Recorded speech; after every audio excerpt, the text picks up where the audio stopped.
मोहिन्यावतार हुआ, देवताओं ने अमृत पिया, असुरों ने बारुणी पान किया।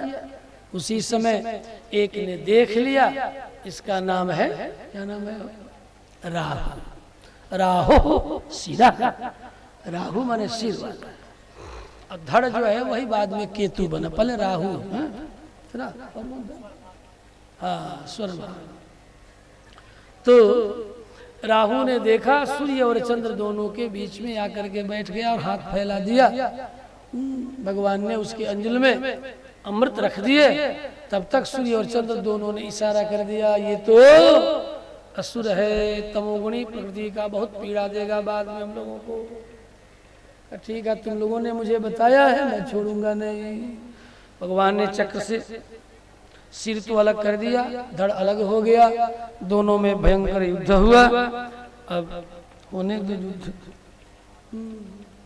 देवता असुर में भयंकर संग्राम होता है। अंत में देवता अमृत पान कर चुके थे, इसलिए देवताओं का, देवता विजय को प्राप्त करते हैं। इंद्र आदि नारायण विजय प्राप्त करके और असुर सब चले जाते हैं। सभी असुर पुनः शुक्राचार्य के पास आते हैं और शुक्राचार्य ने भृगुवंशी ब्राह्मणों को मना लिया, कहा कि आप लोग एक यज्ञ करो मेरे कहे। तो वो कहा ठीक है करेंगे, हमको हलवा पूरी चाहिए, गपा गप हम करेंगे। अविचार करो, चाहे अविचार प्रयोग करो, दक्षिणा खूब मिले तो जो कहो सो जग करे। हाँ देखो भैया, ब्राह्मणों का एक सबसे बड़ा दोष ये रहा है, ब्राह्मण लोग होंगे तो हम पर नाराज न होंगे, क्योंकि हम सबका ऑपरेशन करते हैं। दक्षिणा यदि दो न तो कोई भी अविचार प्रयोग कर देंगे, मारण करें, चाटन करें, सब करें। आप जाओ महाराज दुश्मन बड़ा तंग किया, ठीक है इतना लगेगा और कर देंगे। हाँ हाँ बहुत से हैं अभी लोग हमसे पूछते हैं, लेकिन मैं जल्दी नाम नहीं बताता, ये मारण चाटन करने वालों का। और सबसे ज्यादा जानते हो कौन पूछते हैं? रामानंद बताऊंगा आपको, नेता सब। हाँ नेतवा पूछता है सब हमसे कि स्वामी जी ऐसा कोई है क्या, ऐसा मारण कर दे कि हमारा शत्रु चला जाए। हम लेकिन नहीं भैया हमारे पास कोई नहीं है, मैं किसी का नाम नहीं, ये कौन पाप खाएगा। उनके पूछने की संख्या सबसे ज्यादा हमारे पास है, और कोई सामान्य सामान्य नहीं है। हाँ? ये सब member of parliament, member of legislative, member of, सब मेंबर ऑफ है, राज्यसभा से विधानसभा से लेकर के लेजिस्लेटिव तक, वहां तक संसद तक पूछने वाले। लेकिन देखो भैया पत्रकार कोई मुझसे मत पूछना, मैं किसी का नाम नहीं रखूंगा। श्री बाल कृष्ण भगवान की। अब क्या था, शुक्राचार्य ने यज्ञ किया, विश्वजीत यज्ञ किया और दिव्य रथ प्रकट हुआ, दिव्य तुणीर प्रकट हुआ, दिव्य अक्षय तुणीर प्रकट हुआ, बाण प्रकट हुआ और कहा बलि से बलि, परिक्रमा करके और भृगुवंशी ब्राह्मणों के चरणों में प्रणाम करके आशीर्वाद लेके इस रथ पर बैठ करके अपने सैनिकों के साथ तुम इंद्र पर चढ़ाई कर, परिणाम इंद्र बिना युद्ध के ही भाग चलेगा। यही हुआ, इंद्र भाग चला। देव माता अदिति दुखी हो गई, अब क्या करे। ऋषि कश्यप चले गए थे समाधि में, उनकी समाधि खुली तो आकर के चरणों में सिर पटक कर देव माता अदिति मुख म्लान किए, मुख पीला किए, रो रही है। कश्यप ने पूछा क्यों रो रही हो देवी? कहा बात ऐसी है कि मेरे बेटों का स्थान राज्य छिन गया। क्या बात है? बहुत दुखी। कहा ठीक है मैं उपाय बता देता हूँ। ऋषि कश्यप ने उपाय बताया, 12 दिनों में ही भगवान प्रसन्न होकर के आपके पेट से जन्म लेकर आपके पुत्रों का कार्य सिद्ध कर देंगे। देवी अदिति ने पयोव्रत इसी फाल्गुन के महीने में, अभी जो गत अमावस्या 13 तारीख को अमावस्या गई है, अमावस्या से लेकर के द्वादशी के दिन तक ये व्रत किया जाता है। इस व्रत का नाम है पुंसवन व्रत। फाल्गुनस्यामले पक्षे द्वादशाहं पयोव्रतः। आज भी कोई स्त्री जो बंध्या हो, इस व्रत को करे तो शीघ्र ही पुत्रवती बने।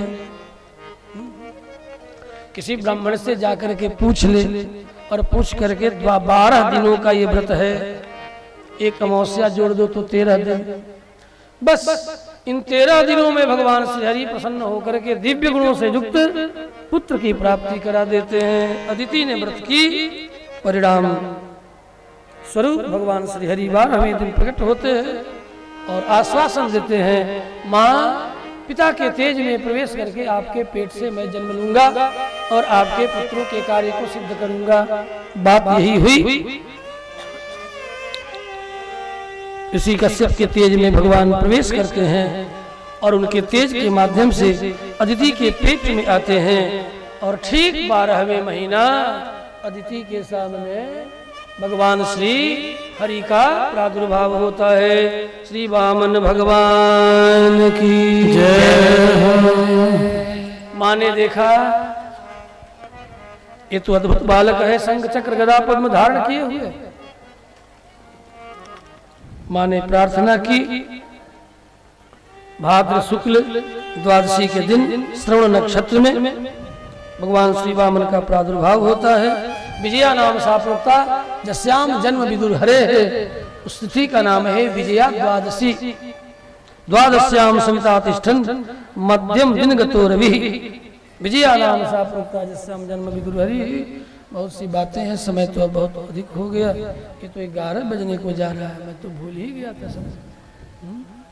और कथा भगवान कृष्ण का भी जन्म की कथा थोड़ी में कह देना। चलो, तो भगवान वामन प्रकट हो गए।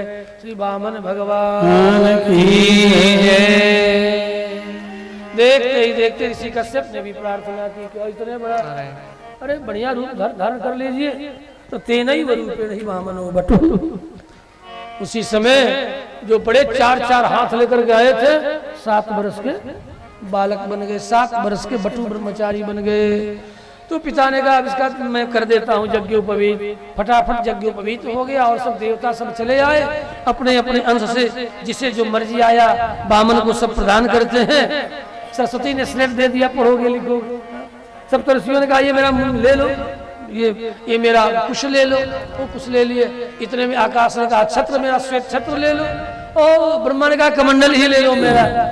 सावित्री तुम्हें दे ही देते हैं। अभी ब्रह्मा ने कमंडल पकड़ा दिया और कान में सावित्री मंत्र दे दिया। इस तरह भगवान वामन से उसके बाद भिक्षा लेकर के चले। कहाँ? गुरुदेव बृहस्पति के पास। बृहस्पति ने कहा इतनी भिक्षा से मेरा काम होने वाला नहीं है। कहा तब क्या करें? कहा जाइए कहीं और चले जाइए, बलि के पास यज्ञ कर रहा है इस समय।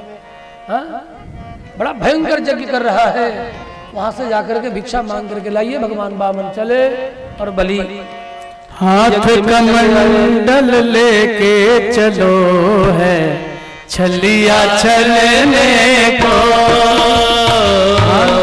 आँख भर के चलो है छलिया छलने को। छलिया छलवे को, छलिया ठगवे को, छलिया छलवे को, छलिया छलवे को। वामन अंकुर धर के चलो छलिया छलवे को। वामन अंकुर धर। वामन भगवान की जय हो। याही ने विंध्याचल लीनी, याही ने विंध्याचल लीनी। धर के भेष पति को चलो छलिया छलने को। वामन अंकुल धर के चलो छलिया छलने को। जय हो।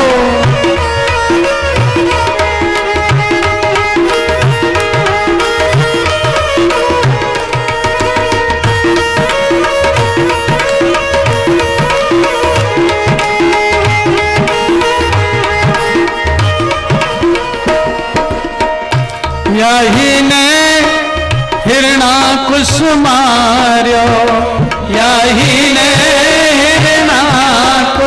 मारो, यही ने हिरना कुछ मारो, यही ने हिरना कुछ मारो। बन के सिंह बनी को चलो है, छलिया चलने को। बन के सिंह बनी को चलो है, छलिया चलने। वामन भगवान की जय हो। छलिया चलने, हाथ कमंडल लेके चलो है, छलिया चलने को। जय हो। क्या बात।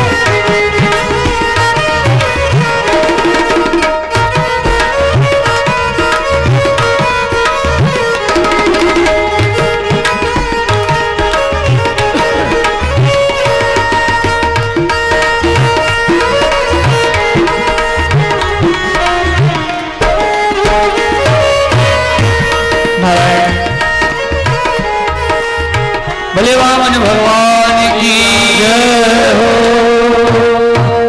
अब हम सबके बीच वामन भगवान प्रकट हुए हैं, हमारे मुख्य यजमान पूजन किए हैं। आप सभी भक्त भी वामन भगवान का पूजन करें, जो भी श्रद्धा सुमन हो अर्पित करें। आप सबके बीच से ही वामन भगवान निकलेंगे, जिसको जो भी भेंट करना है, जिस प्रकार पूजन करना है, सब कर सकते हैं। हाथ कमंडलो ब्रह्मा दियो है, हाथ कमंडलो ब्रह्मा दियो है।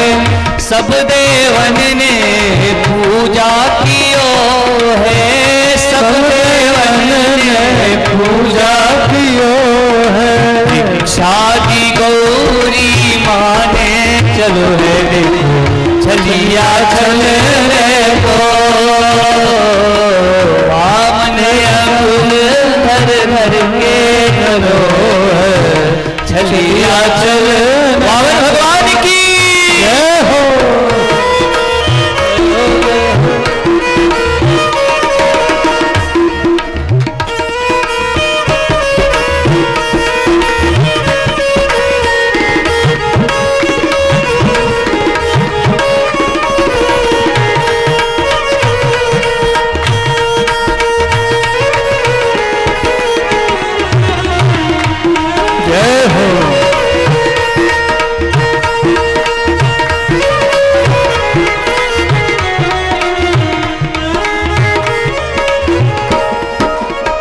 राजा बलि के पहुँचे हैं द्वारे, राजा बलि के पहुँचे हैं द्वारे। हाँ छोटे छोटे पैर तुम्हारे, छोटे छोटे पैर तुम्हारे। हाँ राजा बलि के पहुँचे हैं द्वारे, राजा बलि के पहुँचे हैं छोटे छोटे पैर तुम्हारे, छोटे छोटे पैर तुम्हारे। तीनों लोकन को ना चलो है देखो, छलिया चलने को।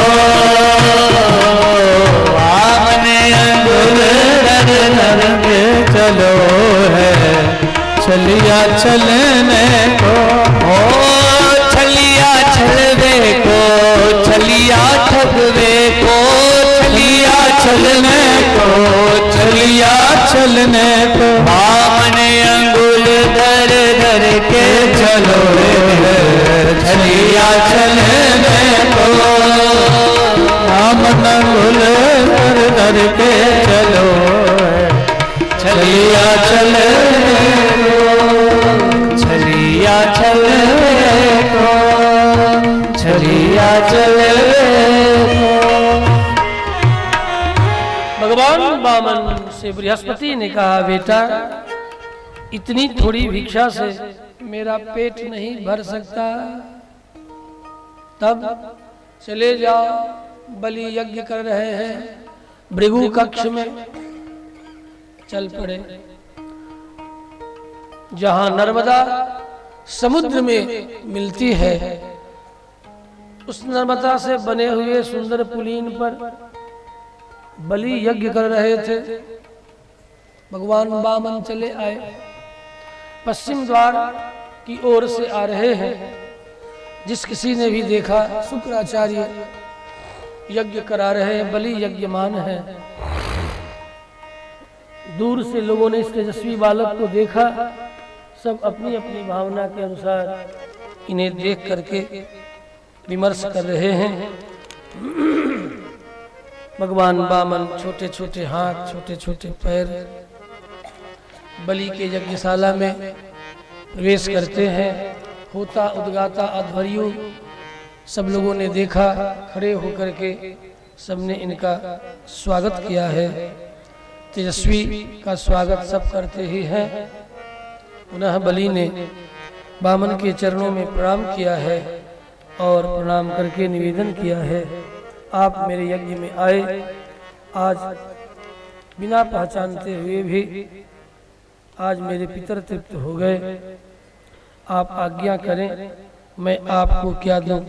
स्वागतम ते नमस्तुभ्यम ब्रह्मन किम करवाम ते। हे ब्राह्मण, मैं क्या करूं आपके लिए? आप तो साक्षात ब्रह्मर्षियों के तप ही मूर्तिमान होकर के मेरे यज्ञ में आए हैं, ऐसा मैं मानता हूँ। ब्रह्मर्षि नाम तपः साक्षान मन्ने त्वारि वपुर्धरम। कहिए किस लिए आप आए हैं?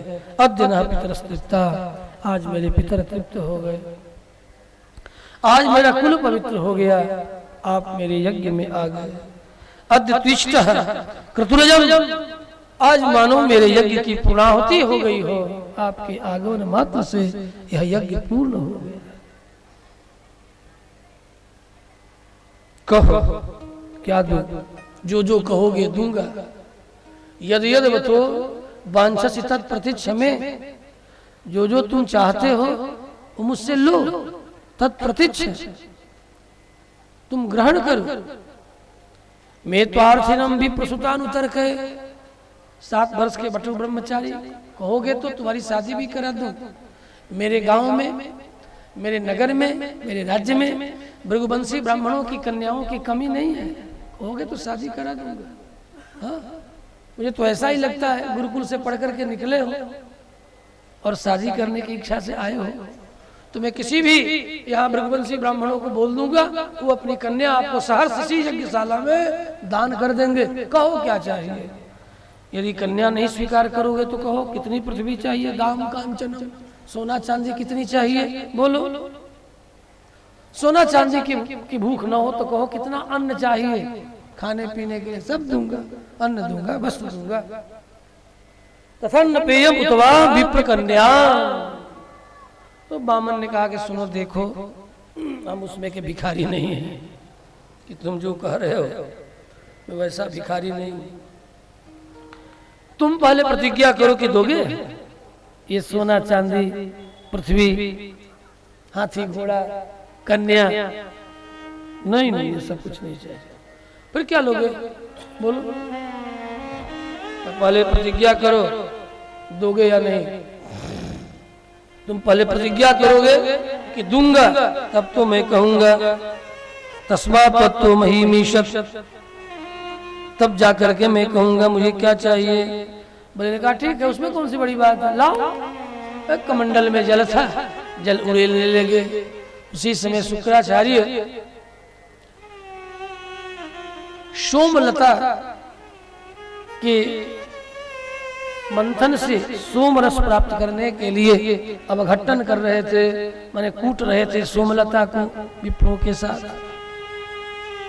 उसी समय उनके ध्यान में ये बात आ गई, ये तो कोई सामान्य नहीं है, ये सब रोचनो साक्षात भगवान विष्णु लभ्य, ये तो साक्षात भगवान विष्णु ही बन करके बामन बन के आया है और मेरे जजमान को छलने के लिए आया है। बड़ा छलिया है, आया छलने को, सुना ना।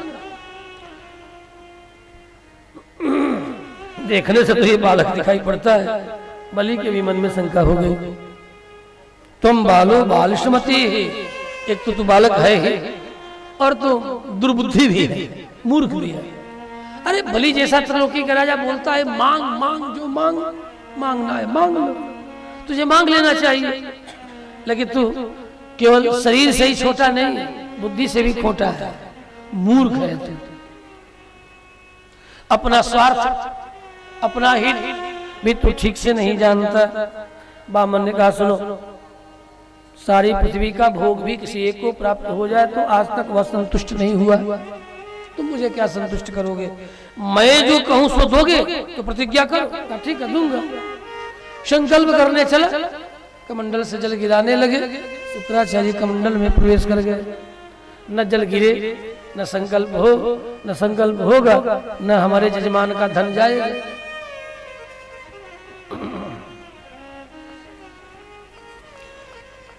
बलि ने कहा कि पहले ये तो बता दीजिए कि आपको चाहिए क्या? तो जरा से तुनक करके बामन ने कहा दे दोगे? अवश्य दूंगा। तो दूंगा तो सुनो, तस्मात् त्वत्तो महीमीशत् वृणेहं वरदर्शभा पदानि त्रीणि, 3 पग भूमि। बस इतना ही, इतने के लिए तब से कह रहे थे दोगे दोगे दोगे दोगे। दिया तो संकल्प कर, जल नहीं गिरा। भगवान वामन ने जरा अपने कमंडल को उठाया, दायां बाएं हिलाया, देखा टोटी में तो शुक्राचार्य बैठा है।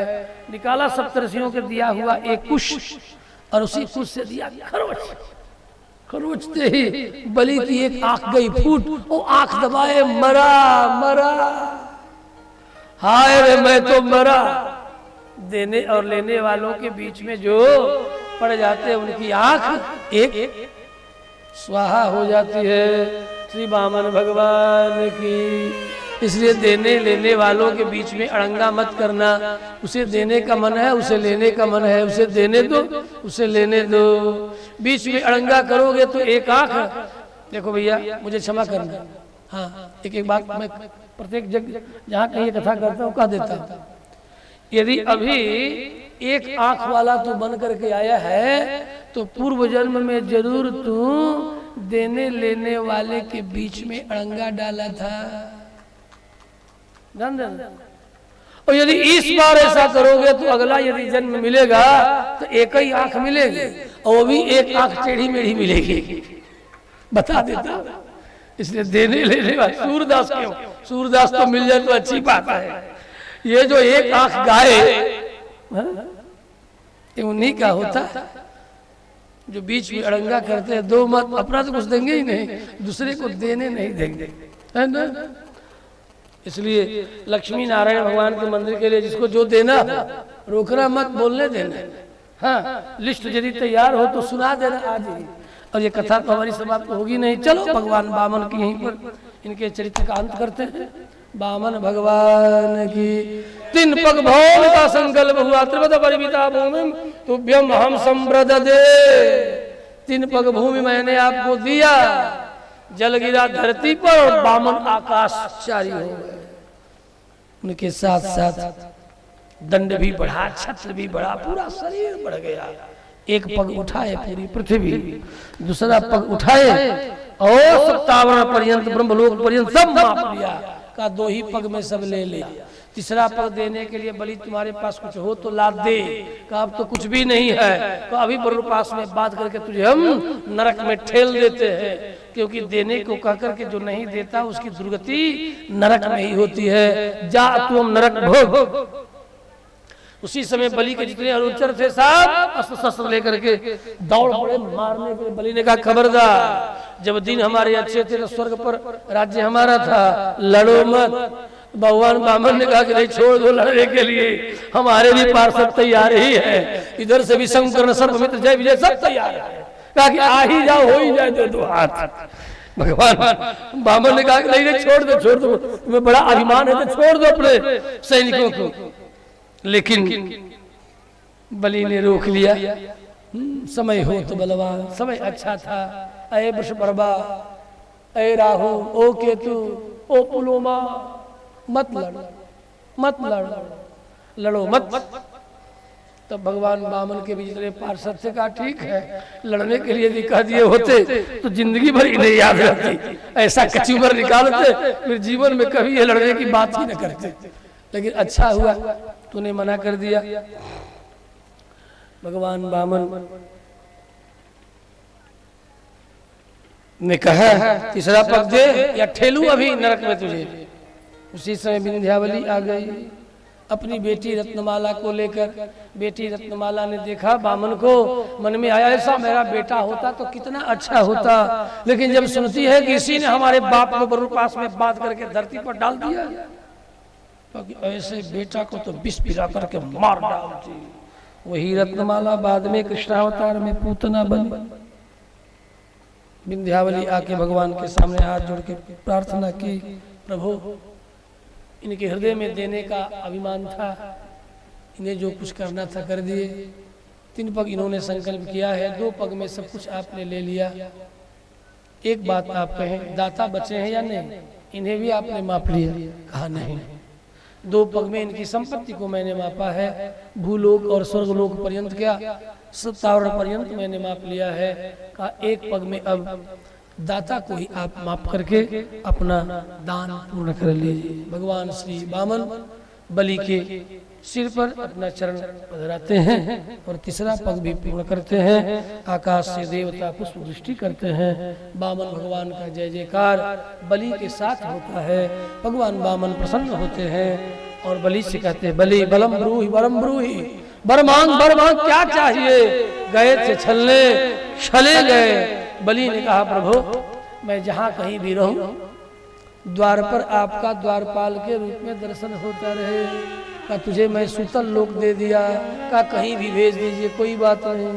सूतल लोक अपने परिवार के साथ बलि जाते हैं और वामन भी बधे हुए सूतल लोक के द्वार पर हाथ में दंड लिए खड़े हो गए।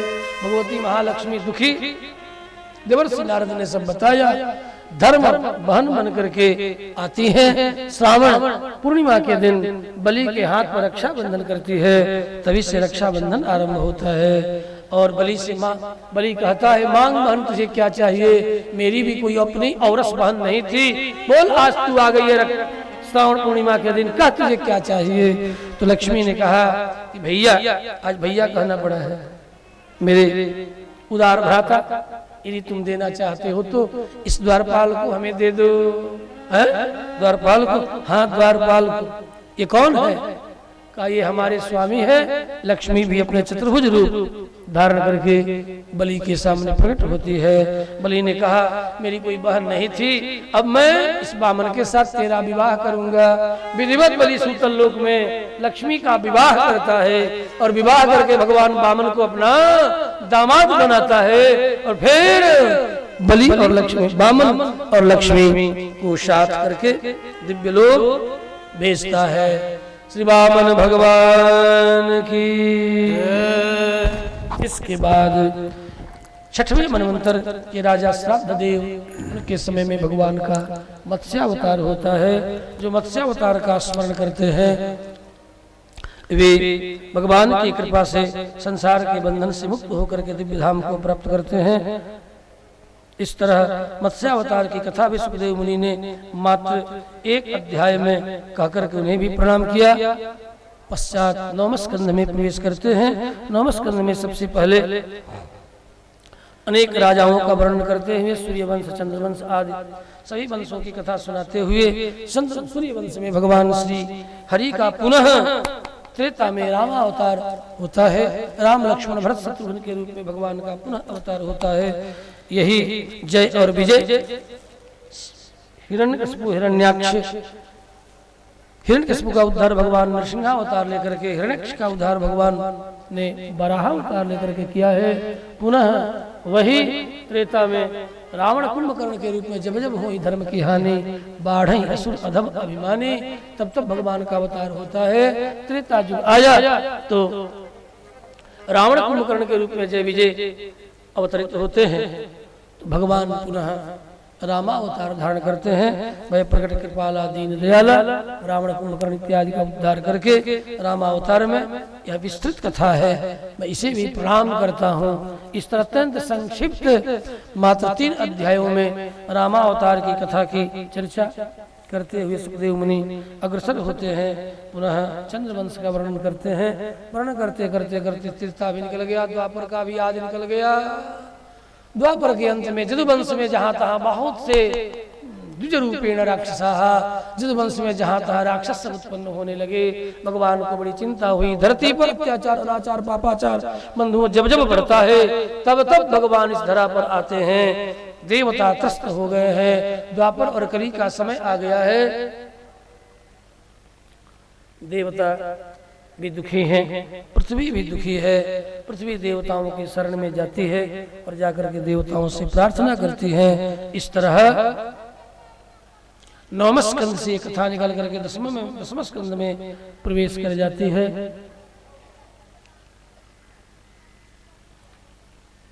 परीक्षित सुखदेव मुनि से निवेदन करता है, आपने बहुत कुछ सुनाया विगत 3 दिनों में, आज चतुर्थ दिवस है। सुखदेव ने पूछा, ये बता, मुझे भूख लगती है, दूध पी लेता हूँ, तलवा खाना घसीट लेता हूँ। मैंने वो नहीं, मैं दूध भी पीता हूँ और तलवा खाना भी घसीटता हूँ। वे तो कल दूध ही पीते थे। मुझे जब भी भूख लगती है मैं पा लेता हूँ, और तुझे जब भी लौट के आके देखता हूँ बस यही टकटकी लगाए, टकटकी लगाए मेरी, और तुम देखते ही रहते। ये बता, तुझे भूख प्यास नहीं लगती क्या? रो पड़ा है परीक्षित। प्रभु, जिस भूख और प्यास के कारण महात्मा समीक का मैंने अपराध किया, मरा हुआ सर्प गले में डाला, और भूख और प्यास मुझे अब नहीं सताती। क्यों नहीं सताती तुझे? हे ब्रह्मराज, आपकी कृपा, तो मेरी कृपा, हाँ मेरी कृपा से तुझे भूख प्यास नहीं लगती? कहा नहीं, आपका मुखचंद्र से टपका हुआ भगवत कथामृत का मैं निरंतर 4 दिनों से पान कर रहा हूँ, जिसके कारण मुझे अब न तो भूख सताती न ही प्यास सताती है। ये सब आपके मुखचंद्र का कमाल है। जिस मुखचंद्र से भगवत कथामृत टप टप स्रवत हो रहा है, निसरित हो रहा है। पिबंतम त्वत्मुखाम्भोज सुतम हरि कथामृतम, पिबंतम त्वं मुखाम्भोज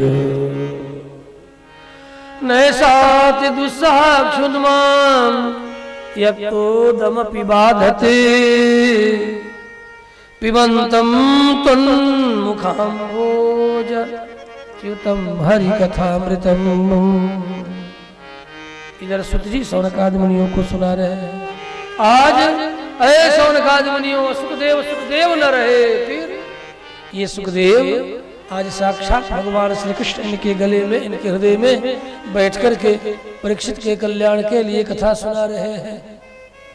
इसलिए अब आज के बाद इनका नाम सुखदेव नहीं, अब आज के बाद ये तो भगवान कहलाए।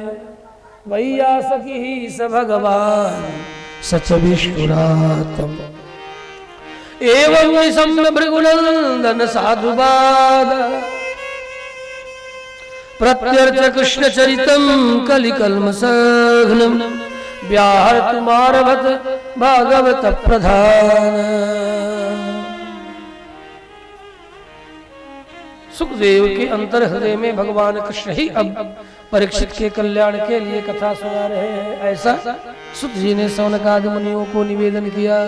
व्याहर्त मारभत भागवत प्रधान वैया सखी स भगवान सह भगवान। तो बड़ा सुंदर भाव है हो श्री पीताम्बर जी।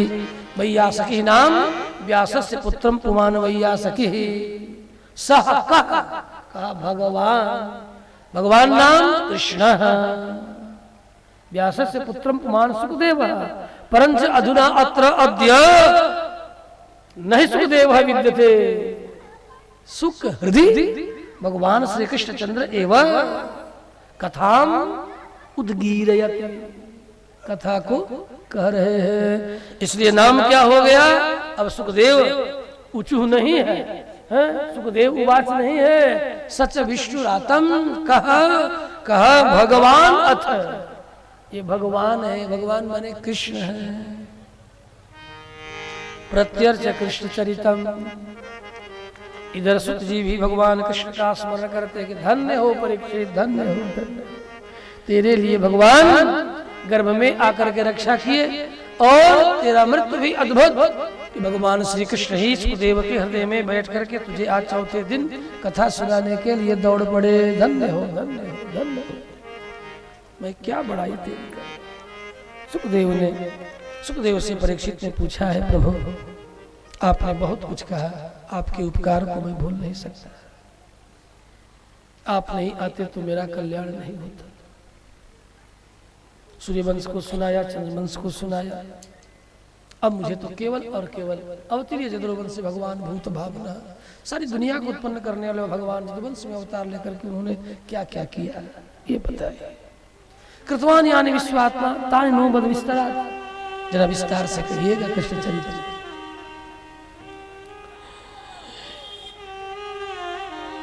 मेरी प्यास और मेरा भूख सब निवृत्त हो चुका है आपके श्रीमुख दर्शन से, श्रीमुख च्युत भगवत कथामृत के पान से मुझे भूख प्यास नहीं सता रही। मैंने सुना है कि बलराम रोहिणी के बेटा थे, हाँ बिल्कुल ठीक सुना है, और ये पहले देवकी के पेट में आए, ये भी ठीक सुना है। तो देवकी के पेट में आए और जन्म रोहिणी के पेट से, ये बात समझ में नहीं आती। परीक्षित ने कहा मैं राजा ठहरा, रजोगुणी राजा रजोगुणी होता है और रजोगुण के बिना राज्य नहीं चल सकता। राज्य चलाने के लिए रजोगुण की जरूरत है और ज्ञान के लिए सत्य की जरूरत है। इसीलिए रजोगुणी राजा सदा से सत्व प्रधान ऋषियों के चरणों में जाकर के उनसे ज्ञान ग्रहण किए हैं, और उन रजोगुणी राजाओं में भी जो सत्व प्रधान थे उनके यहाँ ऋषिवंश जाकर के ज्ञान ग्रहण किए हैं। यथा जनकादय, जनकादि राजाओं के पास ऋषि के वंशधर जाकर के दिव्य ज्ञान प्राप्त किए हैं। अस्तु, तो राज्य करने के लिए राजागण रजोगुण धारण करते हैं और ज्ञान को ग्रहण करने के लिए ऋषिगण सत्य को धारण करते हैं। जैसे सत्य बढ़े उसी प्रकार का आहार विहार ग्रहण करते हैं, जैसे रजोगुण बढ़े उस प्रकार का आहार विहार राजा को करना चाहिए, नहीं तो राज्य नहीं चलेगा। दोनों जरूरी है, सत्य जितना जरूरी है उतना ही रज भी जरूरी है, रजोगुण भी जरूरी है अपने अपने जगह पर। राज्य के लिए रजोगुण और ज्ञान के लिए सत्य गुण।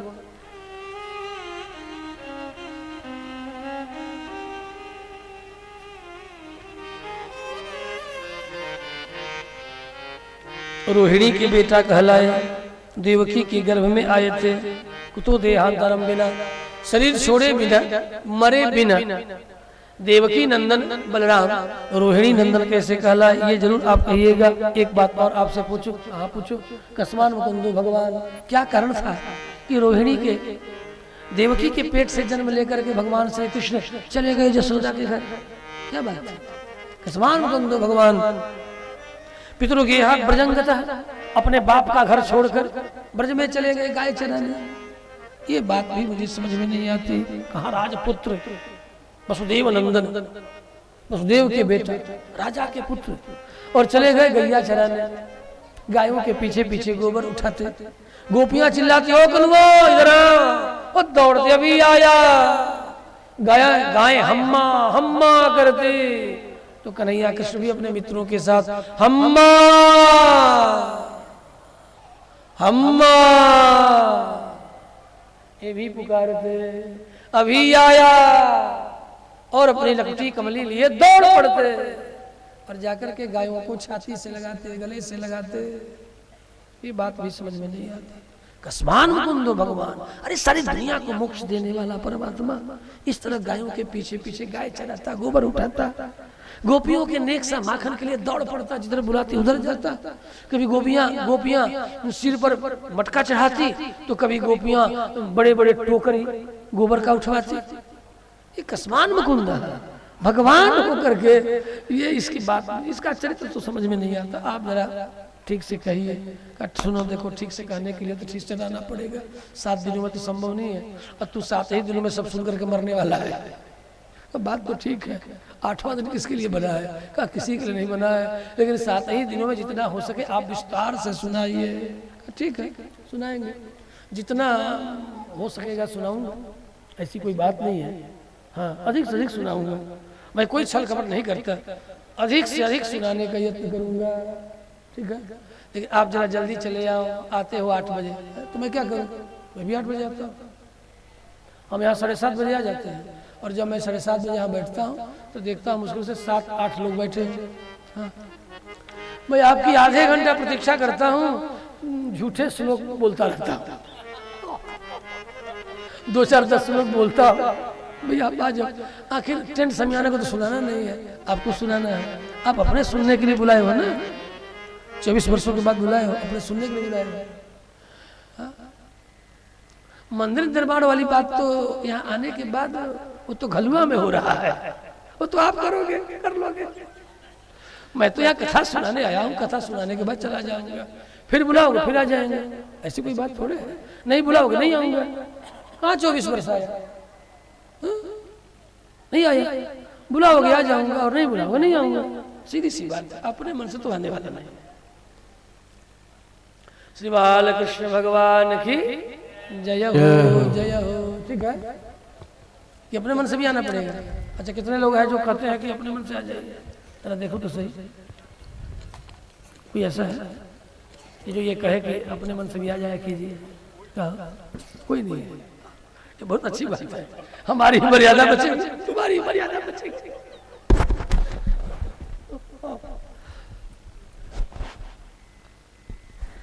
देखो भाई, हंसी ठिठोली में भी मैं बड़ी बड़ी बातें रख देता हूँ।